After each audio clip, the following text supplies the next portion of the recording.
അസ്സലാമലൈക്കും. ഹാജറാസ് കുക്കിംഗ് വേൾഡിലേക്ക് എല്ലാവർക്കും സ്വാഗതം. ഇന്ന് ഞാനൊരു നോമ്പ് വരയുടെ വീഡിയോ ഇടുന്നത്. അതൊന്ന് എന്തൊക്കെയാണെന്ന് നമുക്കൊന്ന് വീഡിയോയിലോട്ട് പോയിട്ട് വരാം. കുട്ടികൾക്ക് വേണ്ടി കുറച്ച് കേക്കും കുറച്ച് സാധനങ്ങളൊക്കെ ഉണ്ടാക്കിയിട്ടുണ്ട്. ഇത് ഒമാൻ ബീഫാണ്. നമ്മൾ സാധാരണ മസാലയൊക്കെ കൂട്ടി ബീഫൊക്കെ ഇട്ട് കുറച്ച് അര ഗ്ലാസ് വെള്ളമൊക്കെ ഒഴിച്ച് നന്നായിട്ടൊന്ന് ഇളക്കി കൊടുക്കുകയാണ്. ഉപ്പെല്ലാം ഇട്ട് എല്ലാം കഴിഞ്ഞ് ഫൈനലായിട്ട് നമ്മൾ കുറച്ച് മല്ലി ഇലയൊക്കെ ചേർത്ത് നമ്മൾ പിന്നെ ഒന്നും ചേർക്കേണ്ട കാര്യമില്ല. സാധാരണ നമ്മൾ ബീഫ് വയ്ക്കുന്ന അതേ റെസിപ്പി തന്നെയാണ്. അതുകൊണ്ടാണ് ഞാൻ അതൊന്നും കാണിക്കാത്തത്, അവസാനം കാണിക്കാമെന്ന് വിചാരിച്ചത്.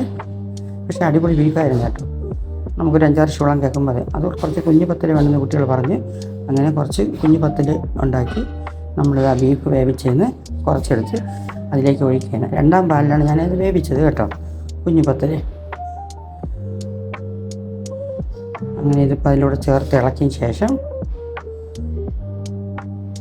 നല്ല എല്ലൊക്കെയുള്ള ബീഫായിരുന്നു കേട്ടോ, നല്ല ടേസ്റ്റായിരുന്നു ഓൻ ബീഫ്. അതിലേക്ക് നമ്മുടെ 1ാം പാൽ ഒഴിച്ച് കൊടുക്കാം. ഒഴിച്ച് കൊടുത്ത് 2-3 മിനിറ്റ് ഒന്ന് തിളപ്പിച്ച് കഴിയുമ്പോൾ അത് നല്ല സെറ്റാവും. ഇവിടെ കുട്ടികൾക്കെല്ലാം ഈ കുഞ്ഞു പത്തൽ ഭയങ്കര ഇഷ്ടമാണ്. അത് ബീഫോ ചിക്കനോ എന്തായാലും കുഴപ്പമില്ല.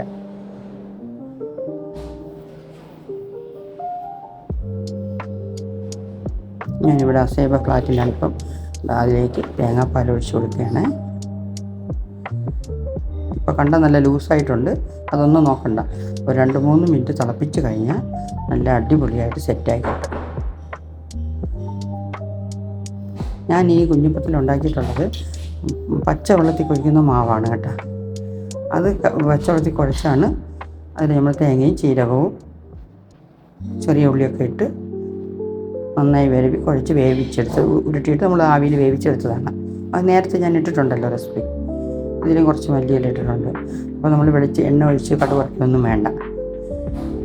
അല്ലെങ്കിൽ നമ്മൾ കുറച്ച് ചെറിയ ഉള്ളി ഇട്ട് വെളിച്ചെണ്ണ ഒഴിച്ച് കടുവറുത്ത് ഇതിൽ ഒഴിക്കാം. അതൊരു ടേസ്റ്റ് തന്നെയാണ് വേണ്ട. ഇതിപ്പോൾ നമ്മൾ മട്ടനൊക്കെ ഇതൊക്കെ ചേർത്തില്ലേ, ബീഫൊക്കെ കുറച്ച് സ്റ്റിക്ക് വേണമെന്ന് പറഞ്ഞ പിള്ളേർ അങ്ങനെ സ്റ്റിക്ക് ഉണ്ടാക്കുകയാണ് ബീഫിൻ്റെ. ഞാൻ ഒരു 5 മിനിറ്റ് വരെ വേവിച്ചിട്ടാണ് തേച്ചിട്ടിട്ടുള്ളത്. നോമ്പുറക്കാൻ സമയമായി, എല്ലാം സെറ്റ് ചെയ്തിട്ടുണ്ട്. ക്യാരറ്റ് ജ്യൂസാണ് അടിച്ചിട്ടുള്ളത്. കുഞ്ഞു പത്തിൽ കണ്ടോ, കറക്റ്റായത് കണ്ടോ. കുട്ടികൾക്കെല്ലാം വിളമ്പി വെച്ചിട്ടുണ്ട്. പിന്നെ മോരുണ്ട്, ഫ്രൂട്ട്സൊക്കെ അരിഞ്ഞിട്ടുണ്ട്. അങ്ങനെ നമ്മൾ നോമ്പുറക്കൽ കഴിഞ്ഞു. അത് കഴിഞ്ഞ് പുറത്ത് പോയി കുട്ടികളൊക്കെ ത്രാവിയൊക്കെ കഴിഞ്ഞ ശേഷം ഞങ്ങളൊന്ന് പുറത്ത് പോയാണ്. അൽമൂജ് എന്ന സ്ഥലത്താണ് ഇത്. കുറച്ച് കാണാനൊക്കെ ഉണ്ട്.